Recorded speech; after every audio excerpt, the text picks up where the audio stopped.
So ayan no, nakikita niyo naman sigurong nakikita ko. 'Di ba masarap yan danggit na kinilaw? Ayan, medyo sumpol na sa kinason kaya let's go, samahan niyo ako for today's video mga idol. At pupunta tayo ng hunasan, hahanap tayo ng mga taong namumukot no. Bibili tayo ng danggit at ito may dala tayong sudlanan para at least pag nakabili tayo hindi tayo mahirapan ng malisod sa pagbitbit sa ating mabiling danggit dahil ito ay medyo matunok no. Kaya kailangan natin magbitbit ng tupperware. So ayan, let's go.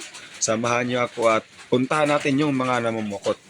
Yan, at tamang-tama no, pagdating ko ay nag-area na sila at dito na nag-abog-abog ng asipuntulo at silalay para sa tumakbo ang mga danggit. At ayan na nga, oh, kitang-kita nyo naman siguro. Isang areahan lang, ang daming danggit. Yan no, nagbitay-bitay, sugmak talaga. So napakagaling no. At talagang libre ng ulam. Ayan. Kitang-kita nyo, fresh na fresh talaga. At sana dito ay makabili tayo no, kahit bali 100 lang. Ayan, kita nyo no. At sinimulan niya ni Lalay na tanggalan niyang isda. At saka may ginagamit pa siyang tusok-tusok para iwas sa tunok. At siyempre, nahihirapan talaga kang magtanggal ng danggit dahil talagang nakapulupot siya sa pukot. At talagang kailangan mong ingatan at baka ikaw ay matuslok. Ayan no. Dami nila, pati sagbot. Yan, kisi-kisi pa talaga yung danggit mga idol. Sarap-sarap talaga nito no, lalo na magpresko.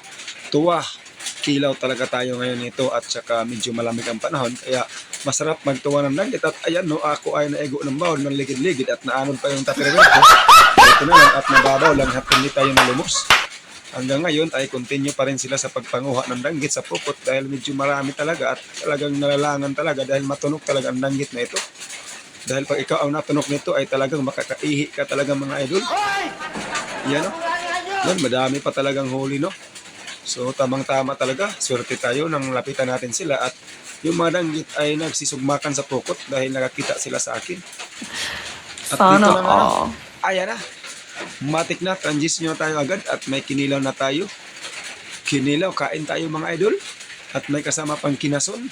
Ayan, so talaga ating kain yun at may yan. Ito yung masarap yung sinabaw na danggit. So thank you mga idol.